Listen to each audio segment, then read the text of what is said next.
Γεια σας αγαπημένοι μου φίλοι. Καλώς ήρθατε και στο πρώτο βίντεο της καινούργιας χρονιάς. Σας εύχομαι χρόνια πολλά και το 2024 να είναι ακριβώς όπως το ονειρεύεστε. Σήμερα θα ασχοληθούμε με ένα γεωπονικό θέμα, που όμως σχετίζεται με την αρχαιολογία και σχετίζεται και με το πρώτο μου πτυχίο, γιατί για όσους δεν το ξέρετε είμαι γεωπόνος. Λοιπόν, για όσους έχετε δει το προηγούμενο βίντεο, τη συνέντευξη με τον γεωλόγο κύριο Μιχάλη Πουλτσίδη, εκεί αναφέρθηκε στην ιερή μινωική γεωμετρία και στο δαχτυλίδι του Μίνωα. Ένα δαχτυλίδι που απεικονίζει 3 ιερά βουνά. Το Δικταίο, το Γιούκτα και το Ιδαίον Άντρων. Στα 2 από αυτά τα βουνά εικονίζεται και ένα δέντρο.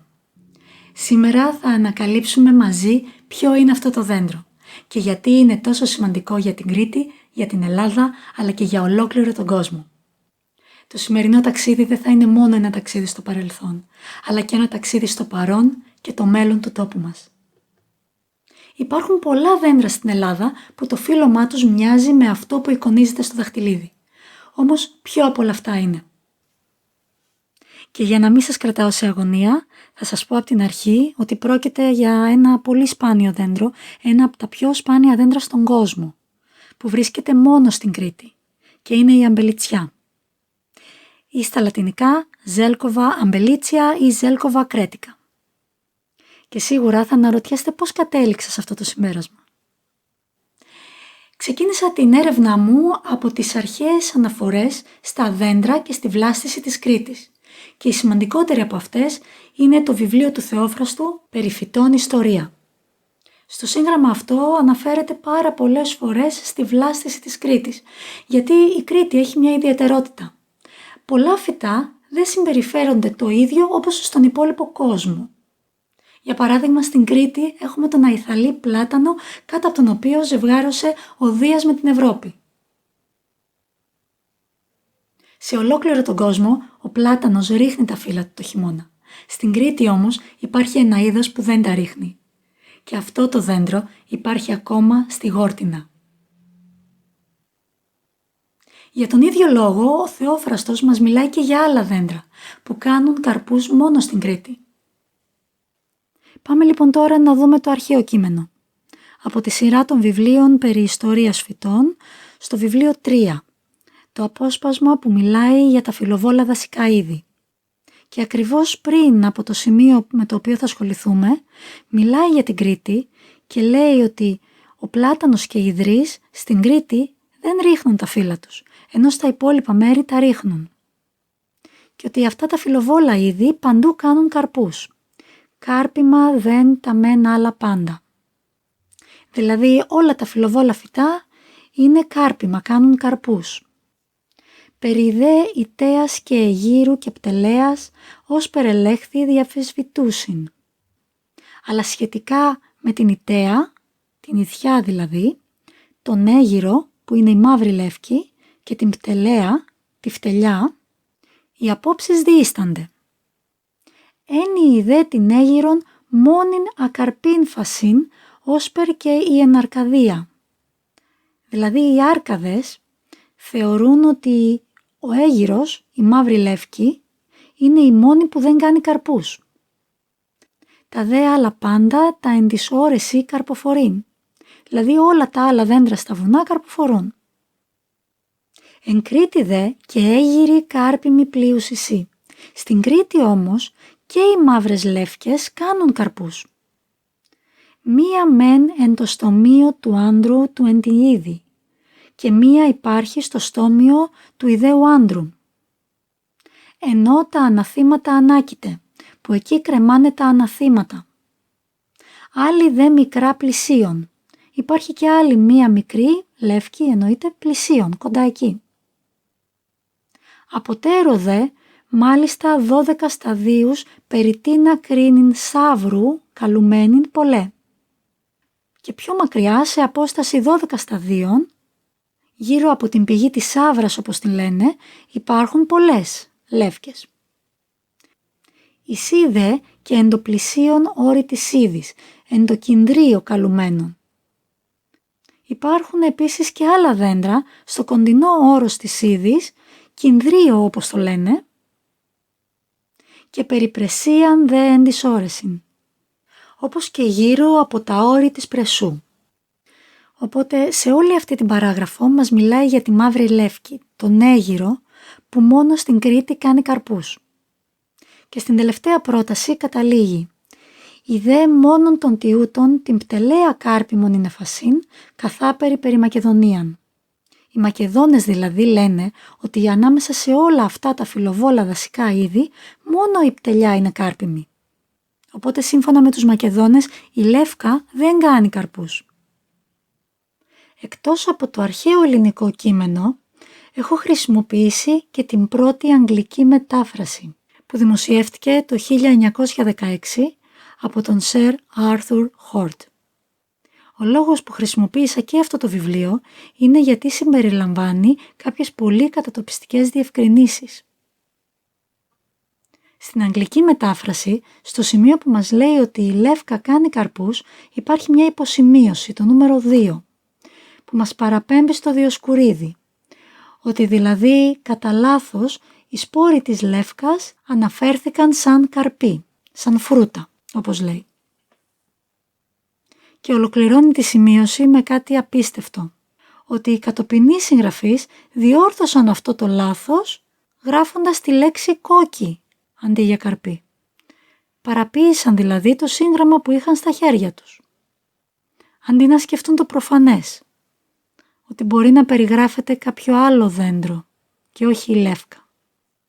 Η λεύκα εξάλλου χρειάζεται πάρα πολύ νερό και ή θα έπρεπε να είναι φυτεμένη σε κάποια πηγή δίπλα ή διαφορετικά δεν θα μπορούσε να βρίσκεται ακριβώς στην είσοδο του ιδαίου άντρου. Και ούτε σε τέτοιο υψόμετρο ευδοκιμούν οι λεύκες. Το ιδαίο άντρο βρίσκεται στα 1500 μέτρα και γενικά τις λεύκες τις συναντάμε μέχρι το πολύ 1200 μέτρα. Στο ίδιο βιβλίο, στο κεφάλαιο 14, μας περιγράφει τα δύο είδη λεύκας. Τη λεύκη, που είναι η αργυρόλευκη λεύκη, και ο έγυρος, που είναι το καβάκι, η μαύρη λεύκη, που λέει ότι είναι και ψηλότερη.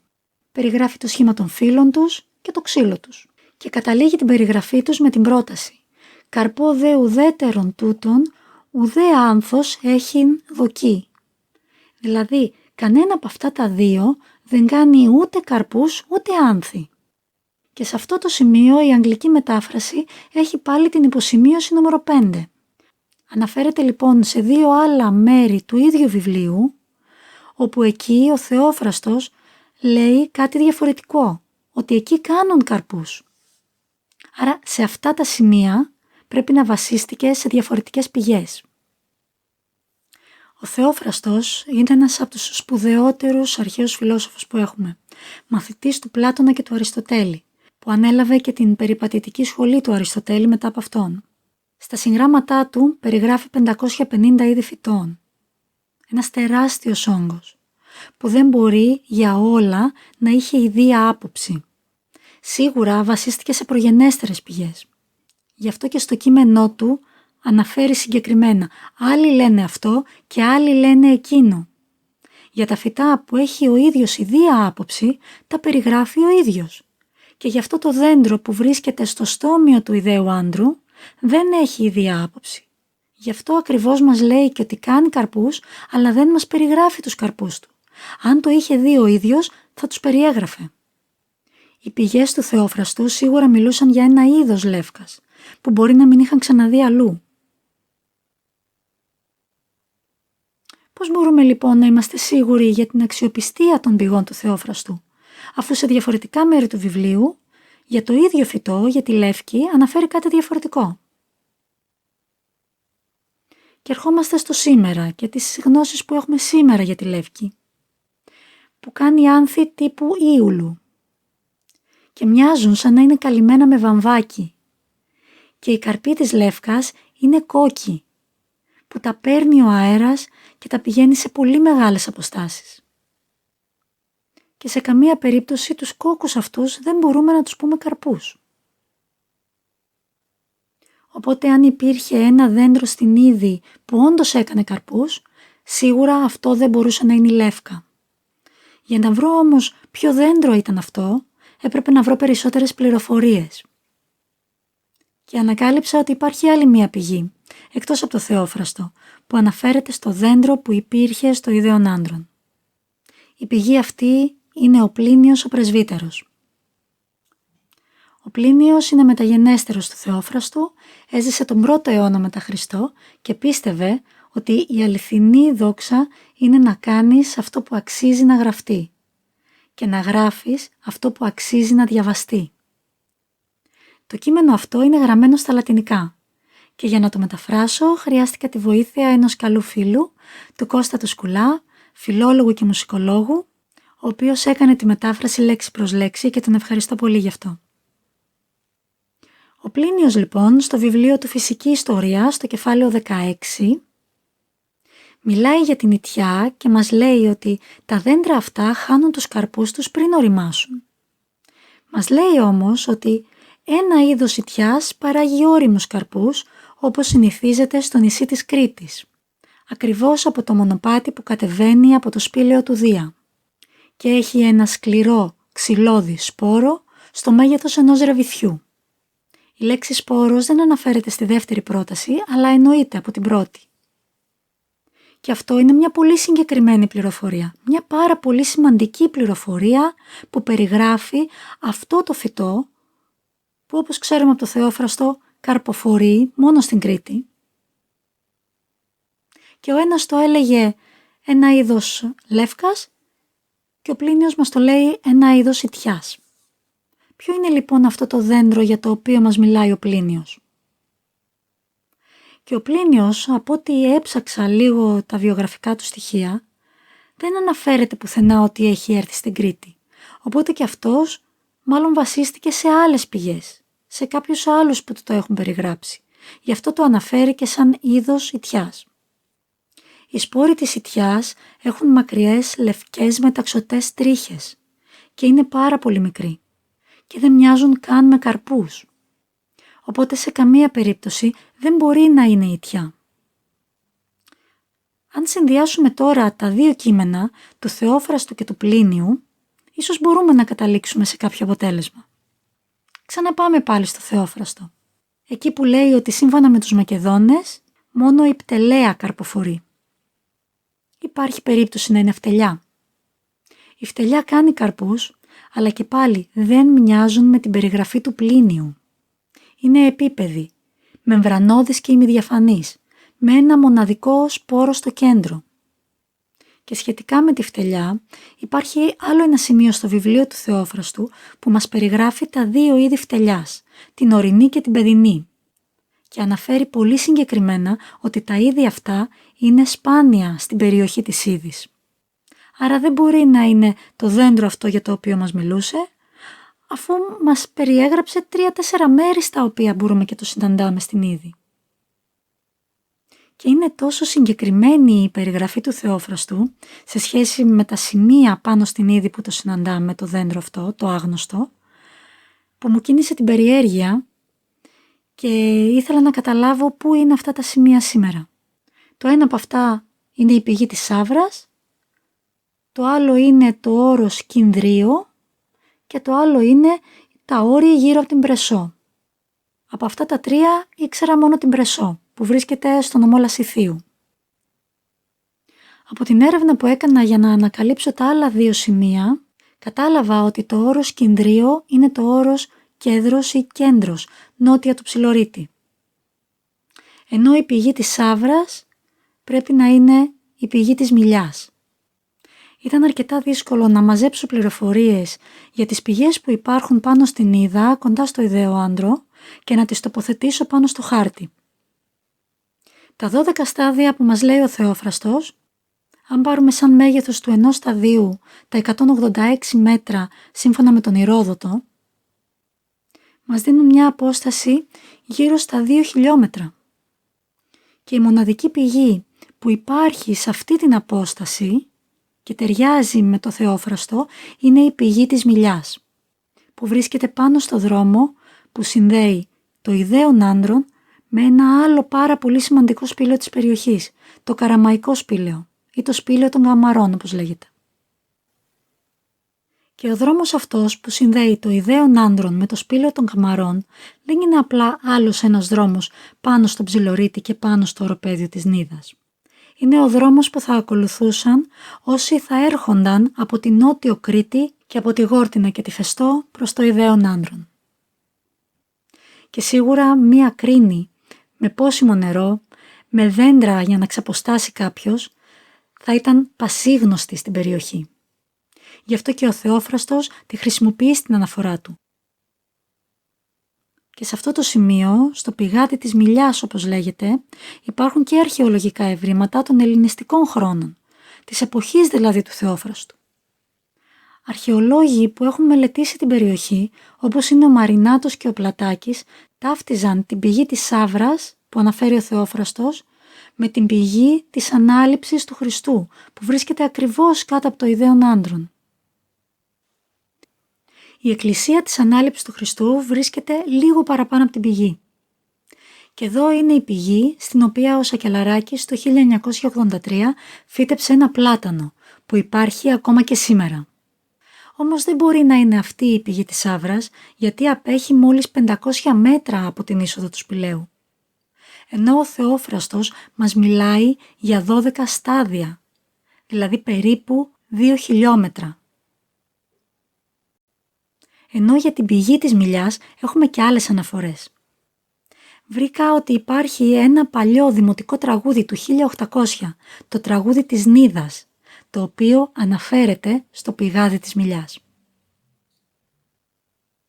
Θεωρώ ότι ο Θεόφραστος δεν είχε πάει στην περιοχή της Ύδης, αλλιώς θα περιέγραφε καλύτερα και τα φύλλα και τους σπόρους του φυτού αυτού. Αλλά το Ιδαίον Άνδρον ήταν τόσο γνωστό στην Κρήτη, όπως και τα τοπονύμια της περιοχής και των πηγών που θα ξαπόστηταν οι επισκέπτες, και γι' αυτό τόσο συχνά αναφέρεται ο Θεόφραστος στο Ιδαίον και στην περιοχή της Ύδης. Επίσης, ο Μαρινάτος μας αναφέρει ότι όταν εκείνος πρώτα επισκέφθηκε το σπήλαιο, μόνο μία άχεδρος, μία αγριαπηδιά, αγριαχλαδιά δηλαδή, υπήρχε κοντά στο στόμιο.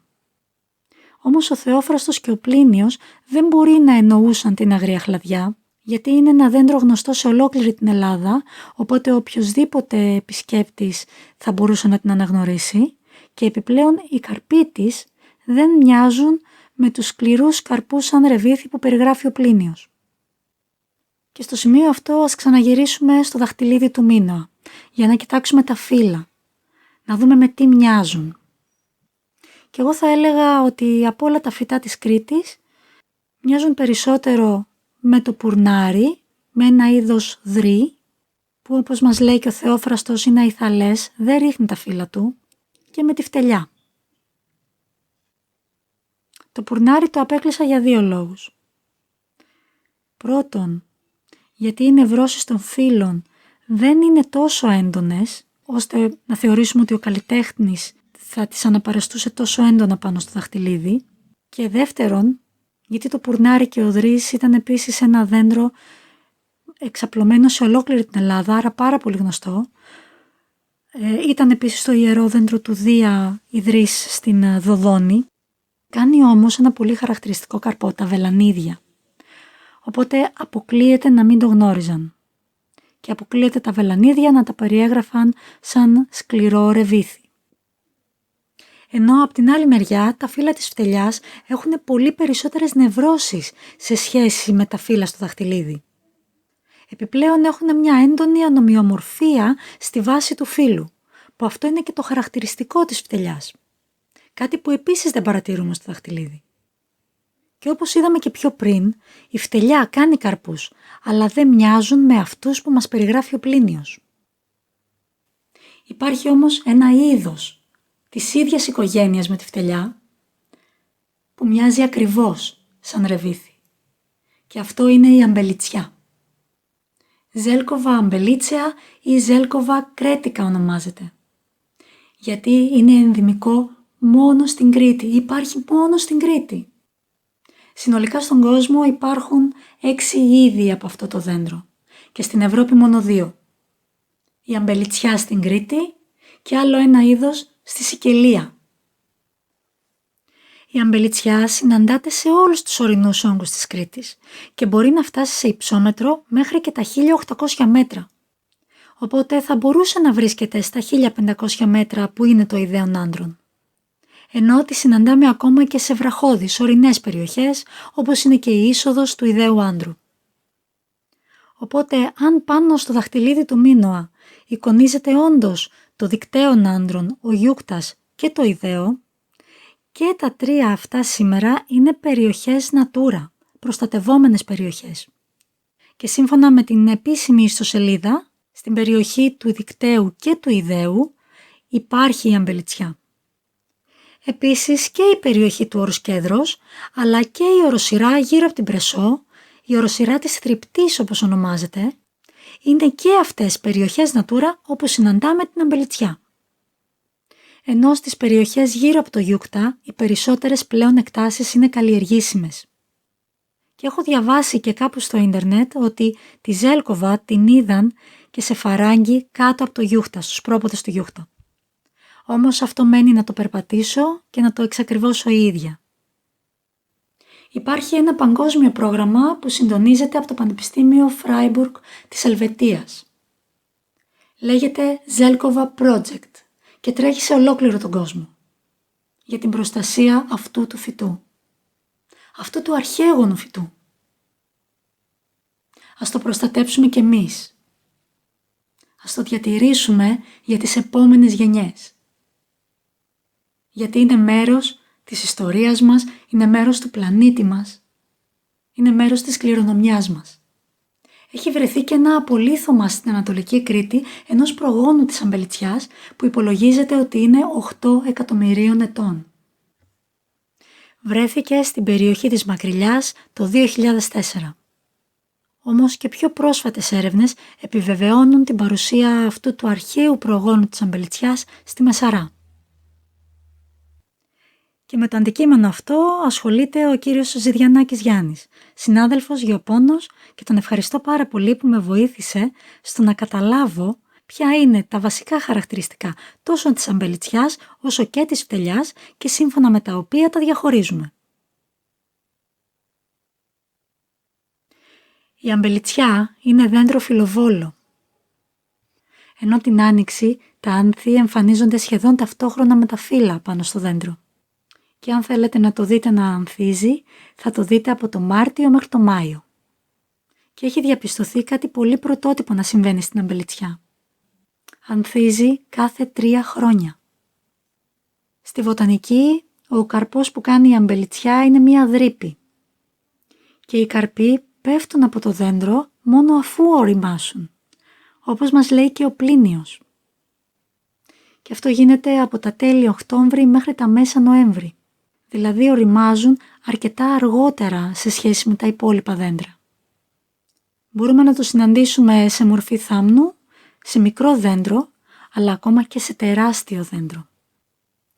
Η ανάπτυξη του δέντρου είναι πάρα πολύ αργή, ειδικά τα πρώτα χρόνια της ζωής του και μέχρι τα 30 του χρόνια. Μετά αρχίζει να αναπτύσσεται πιο γρήγορα. Γι' αυτό και χρειάζεται την προστασία μας, ειδικά από την υπερβόσκηση. Η υπερβόσκηση είναι ένας από τους λόγους που δεν αφήνουν την αμπελιτσιά να αναπτυχθεί και κινδυνεύει με εξαφάνιση. Υπάρχουν μεμονωμένα πολύ μεγάλα δέντρα αμπελιτσιάς πάνω από 10 μέτρα και με περιφέρεια κορμού πάνω από 1 μέτρο. Τα 2 μεγαλύτερα δέντρα στην Κρήτη λέγεται ότι βρίσκονται το ένα στο νομό Χανίων, στα Λευκά Όρη, και το άλλο στο νομό Λασιθίου, στο οροπέδιο του Καθαρού, που θα το δείτε περιφραγμένο για την προστασία του. Οι δασικές φωτιές και η ξύλευση για την παραγωγή της παραδοσιακής κρητικής κατσούνας από τα νεαρά φυτά είναι 2 άλλοι σημαντικοί παράγοντες που επηρεάζουν τη διάσωση και την εξάπλωση της αμπελιτσιάς. Σε μια πολύ αξιόλογη πτυχιακή εργασία που βρήκα, εκεί διάβασα ότι η ετυμολογία του όρου Ζέλκοβα προέρχεται από τον Κάφκασο και είναι μια σύνθετη λέξη. Προέρχεται από τη λέξη δοκός και πέτρα, γιατί το ξύλο της αμπελιτσιάς ήταν σκληρό σαν πέτρα και το χρησιμοποιούσαν σαν δοκούς στα κτίρια τους. Και από αυτή την περιοχή και από αυτές τις δύο λέξεις πήρε το όνομά της αυτή η ομάδα των 6 μοναδικών στον κόσμο φυτικών ειδών του γένους Ζέλκοβα. Η πρώτη αναφορά στην κριτική Ζέλκοβα προέρχεται από το Jean-Baptiste Pierre Lamarck το 1783 έως 1785 που εξέδωσε μια εγκυκλοπαίδεια βοτανικής. Εκεί κατατάσσει ασφαλμένα το δέντρο αυτό στις βελανιδιές και το ονομάζει Quercus. Ενώ λίγα χρόνια αργότερα ένας άλλος βοτανολόγος, ο Pierre Edmond, το κατέταξε στο γένος Ζέλκοβα. Θεωρείται βασικό συστατικό των δασών της Κρήτης, μαζί με το κυπαρίσι, το κρητικό σφενδάμι, το πουρνάρι και το φιλίκι. Πώς είναι λοιπόν δυνατόν μέχρι τον 18ο αιώνα να μην το έχει περιγράψει κανείς άλλος βοτανολόγος? Το πιο πιθανόν λοιπόν είναι ότι τον μπέρδευαν με άλλα είδη και το ανέφεραν με άλλα ονόματα. Το ίδιο δηλαδή λάθος που έκαναν και οι πηγές στις οποίες βασίστηκε ο Θεόφραστος και ο Πλίνιος. Κυρίως στην Ανατολική Κρήτη το δέντρο αυτό ήταν γνωστό και με το όνομα ανέγνωρο, μη αναγνωρίσιμο δηλαδή, επειδή δεν γνώριζαν στην πραγματικότητα ποιο είδος φυτού είναι. Προσπάθησα επίσης αρκετά να βρω από πού προέρχεται το κοινό όνομα αμπελιτσιά, αλλά δεν βρήκα κάποια αναφορά. Θεωρώ ότι αυτό θα ήταν και το τοπικό της όνομα εδώ στην Κρήτη, αφού δεν υπάρχει και πουθενά αλλού. Και όπως θα έχετε παρατηρήσει κι εσείς, το όνομα αμπελιτσιά μοιάζει πάρα πολύ με το αμπέλι. Και από την αρχαιότητα ήταν γνωστή η σχέση του αμπελιού με τη φτελιά. Γιατί πολλές φορές οι φτελιές χρησιμοποιούνταν ως στήριγμα για το αμπέλι. Και αυτό έχει διασωθεί μέσα από τη λατινική ποίηση και ποιητές όπως ο Οβίδιος, ο Βεργίλιος, ο Οράτιος περιγράφουν την ιδιαίτερη σχέση του αμπελιού με τη φτελιά. Μας μιλάνε για τον έρωτα της φτελιάς με την άμπελο και για το πάντρεμά τους. Ένα πάντρεμα που συμβολίζει το μυστήριο του ιερού γάμου που συναντάμε σε όλες τις θρησκείες, ακόμα και στη μινωική θρησκεία. Και έτσι εξηγείται και η παρουσία της φτελιάς στην είσοδο του ιδαίου άντρου. Γιατί όπως γνωρίζουμε από το Στράβωνα, τα όρη του Ψιλορίτη, τα ιδέα όρη, ήταν αφιερωμένα στη μητέρα των θεών, τη Ρέα. Άρα εκεί θα γινότανε και τα μυστήρια της Ρέας, τα μυστήρια της μεγάλης μητέρας θεάς φύσης, η οποία ενωνότανε με τον νεαρό Θεό κάθε χρόνο, ο οποίος γεννιόταν, πέθαινε και αναστηνόταν την επόμενη χρονιά. Ο ιερός αυτός γάμος, ο οποίος αποτέλεσε και πρακτική παράδοση στην καλλιέργεια της αμπέλου, διασώζεται και μέσα από την τέχνη της ζωγραφικής, όπως σε αυτή την γραβούρα του 1849, που δείχνει την καλλιέργεια του αμπελιού σε μία περιοχή της Ιταλίας πασίγνωστη για τα κρασιά της, στην περιοχή της Τοσκάνης. Και μπορεί στην υπόλοιπη Ευρώπη ως στήριγμα της αμπέλου να χρησιμοποιήθηκε η φτελιά. Όμως στην Κρήτη χρησιμοποιήθηκε ένα αδερφάκι της, η αμπελιτσιά, σύμφωνα και με τις ενδείξεις που έχουμε και για τις οποίες συζητάμε σήμερα. Άρα όπως προδίδει και το όνομά του, στην Κρήτη το θεωρούσαν ένα είδος φτελιάς και μέχρι και σήμερα στη βοτανική τα θεωρούμε ότι ανήκουν στην ίδια οικογένεια. Κατά συνέπεια, ίσως κάποιες από τις αρχαίες μυθολογικές αναφορές που έχουμε για τη φτελιά να αφορούν την αμπελιτσιά. Οι πρώτες αναφορές για τη φτελιά βρίσκονται σε πινακίδες που βρέθηκαν στην Κνωσσό της Κρήτης. Γιατί αυτό το ξύλο είναι πάρα πολύ σκληρό και επίσης είναι πάρα πολύ ανθεκτικό στο νερό, δεν σαπίζει. Ενώ και από τον Ησίωδο γνωρίζουμε ότι η φτελιά ήταν το κατάλληλο ξύλο για να φτιαχτεί το αλέτρι. Αλλά ακόμα και τα πλοία φτιαχνόταν από φτελιές. Ίσως τελικά το ξύλο της φτελιάς να ήταν το μυστικό που τα μινωικά καράβια μπορούσαν και ταξίδευαν μέχρι την άλλη άκρη του Ατλαντικού, πριν από 4.000 χρόνια. Ενώ ακόμα και τα αρχαία τόξα φτιαχνόταν από ξύλο φτελιάς. Και ίσως να μην είναι και τόσο τυχαίο που σύμφωνα με τις αρχαίες πηγές και το Διόδωρο το Σκελιώτη, ο Απόλλωνας έφτιαξε το πρώτο τόξο στην Κρήτη και οι καλύτεροι τοξότες ήταν οι Κρήτες. Και ακόμα γνωρίζουμε από τον Αριστοτέλη και από τον Διοσκουρίδη ότι αρκετά μέρη του δέντρου έχουν φαρμακευτικές ιδιότητες. Ήταν λοιπόν ένα πολύτιμο δέντρο. Όμως στις μέρες μας δεν συναντάμε πολύ συχνά φτελιές, γιατί λόγω μιας ασθένειας, της Ολλανδικής ασθένειας της φτελιάς, τον 20ο αιώνα χάθηκαν πάνω από το 75% των φτελιών της Ευρώπης. Συμπερασματικά θα μπορούσαμε να πούμε ότι τα βασικά στοιχεία πάνω στα οποία βασιζόμαστε για να προσδιορίσουμε το φυτό στο οποίο αναφέρεται ο Θεόφραστος και ο Πλίνιος είναι δύο. Το πρώτο αφορά τους καρπούς του, που μας λένε ότι κάνει καρπούς, τους κρατάει το δέντρο μέχρι την ωριμότητα και μετά πέφτουν, και η μορφολογία των καρπών που είναι σαν ρεβίθι. Και τα τρία αυτά χαρακτηριστικά τα έχουν οι καρποί της αμπελιτσιάς. Και το δεύτερο στοιχείο είναι η μορφολογία των φύλων της και το πόσο πολύ μοιάζουν με το δαχτυλίδι του Μίνωα. Τα φύλλα της αμπελιτσιάς έχουν οδοντοτό τελείωμα. Και ένα από τα χαρακτηριστικά τους είναι ότι η κεντρική κύρια νεύρωση είναι ευθύγραμμη. Ενώ υπάρχουν και έντονες νευρώσεις δεύτερης τάξης που είναι και αυτές σχεδόν ευθύγραμμες και ξεκινάνε πάνω από την κεντρική νεύρωση. Στην πτυχιακή εργασία που σας ανέφερα προηγουμένως, διαβάζουμε ότι ο αριθμός των νευρώσεων δεύτερης τάξης σε ένα δείγμα αρκετών εκατοντάδων φύλων που εξετάστηκαν κυμαίνεται κατά μέσο όρο από 4 έως 7 ζεύγη. Όσα δηλαδή είναι και αυτά που βρίσκουμε πάνω στο δαχτυλίδι του Μίνωα. Ενώ επίσης στην κάτω μεριά του δαχτυλιδιού εικονίζεται και ένα καράβι. Και μπορούμε εύκολα να καταλάβουμε τη σημαντικότατη αξία που θα είχε το σκληρό και ανθεκτικό στην υγρασία ξύλο της αμπελιτσιάς στη θαλασσοκρατορία των Μινωητών. Πάνω στο δαχτυλίδι φαίνεται να υπάρχει το δέντρο στους 2 από τους 3 βωμούς. Πρέπει να λάβουμε υπόψη μας όμως ότι πρόκειται για ένα δαχτυλίδι. Άρα πρόκειται για ένα χάραγμα πάνω σε μια πολύ μικρή επιφάνεια. Και ίσως να μην ήταν αρκετός ο χώρος για να εικονίσουν και ένα τρίτο δέντρο στον τρίτο βωμό.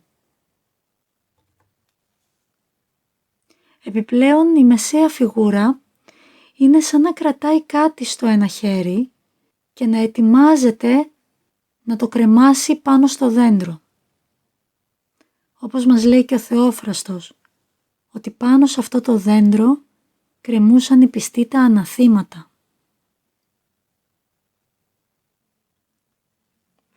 Το δαχτυλίδι του Μίνωα είναι ένα από τα μεγαλύτερα και εντυπωσιακότερα δαχτυλίδια του μινωικού πολιτισμού. Βρέθηκε το 1928 σε ένα αγρό κοντά σε ένα βασιλικό τάφο της Κνωσού.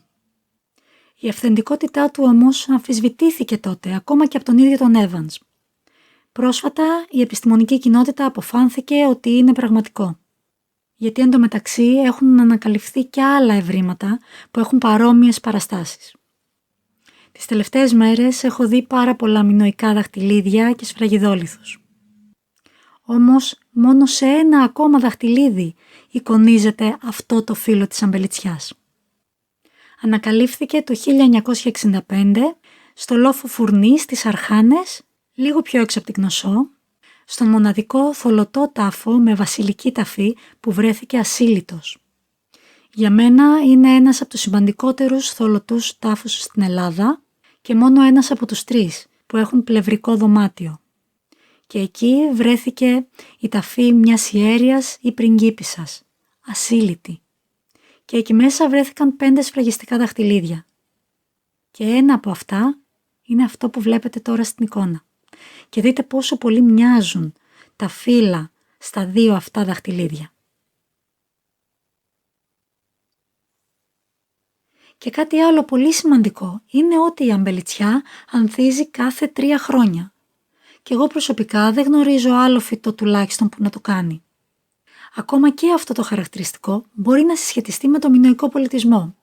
Αφού υπάρχουν μελετητές του μινωικού πολιτισμού, όπως ο κύριος Μινάς Τσικριτζής, που έχουν δηλώσει ότι σχετίζεται με τον αριθμό 3. Επίσης έχουμε αναφορές ότι ο Μίνωας κάθε 9 χρόνια ανέβαινε στο άντρο του Διός για να παραλάβει τους καινούριους νόμους και αναφέρεται επίσης σαν ενέωρος. Ενώ το ίδιο το νούμερο 9 προέρχεται από τον αριθμό 3 πολλαπλασιαζόμενο με τον εαυτό του. 3 επί 3 μας κάνει 9. Και εδώ στο δαχτυλίδι του Μίνωα μετράω 8 πέτρες, 8 ιερούς βέτουλους, όπως λεγόταν στην αρχαία Ελλάδα. Και παρόλο που δεν είναι 9 όπως έχω δει να γράφεται κάπου, αλλά 8, αυτό το νούμερο σχετίζεται τόσο με την ανθοφορία της αμπελιτσιάς, όπως και με τον ενέωρο Μίνωα. Έστω ότι ο Μίνωας παραλαμβάνει τους νόμους τη χρονιά που ανθίζει η αμπελιτσιά. Και μετρώντας μία-μία τις πέτρες, ξεκινώντας από την επόμενη χρονιά, έχουμε 1, 2, 3, πρώτη άνθηση της αμπελιτσιάς. 4, 5, 6, δεύτερη άνθηση της αμπελιτσιάς. 7, 8, όσες είναι και οι πέτρες, και τον ένατο χρόνο, την επόμενη δηλαδή χρονιά, ξανανθίζει η αμπελιτσιά. Και ο Μίνωας ξανακατεβαίνει στο ιερό άντρο του Διός για να παραλάβει τους νόμους. Καταλαβαίνετε λοιπόν πόσο σημαντικό δέντρο είναι η αμπελιτσιά. Δεν μπορεί να είχε περάσει απαρατήρητο από τους προγόνους μας. Κάτι που υπήρχε μόνο στην Κρήτη και όχι στην υπόλοιπη Ελλάδα. Ίσως και μόνο γι' αυτό το λόγο να το είχαν κάνει ιερό τους δέντρο. Και με ένα τόσο γερό ξύλο, μπορούμε να υποθέσουμε ότι οι βασιλείς των μινωικών χρόνων, αν έπρεπε να διαλέξουν από όλα τα ξύλα για να φτιάξουν το σκύπτορ τους, αυτό θα διάλεγαν. Και αυτό έχουν διαλέξει και οι βοσκοί μας μέχρι και σήμερα. Μόνο που σήμερα, επειδή είναι προστατευόμενο είδος, απαγορεύεται να φτιάχνουν τις κατσούνες τους από αυτό το δέντρο και γι' αυτό χρησιμοποιούνται άλλα δέντρα, όπως είναι πρίνη, σχοίνη, ρογδιές και άλλα. Το σημερινό βίντεο συνδύασε τη γεωπονία με την αρχαιολογία, το φυσικό περιβάλλον με τα αρχαιολογικά ευρήματα και κάναμε ένα πραγματικά μεγάλο ταξίδι. Μέχρι τώρα μιλούσαμε για την ιερή λεύκα του Δία. Μάλλον αυτό πρέπει τώρα να το αλλάξουμε και να μιλάμε πλέον για την ιερή αμπελιτσιά του Δία.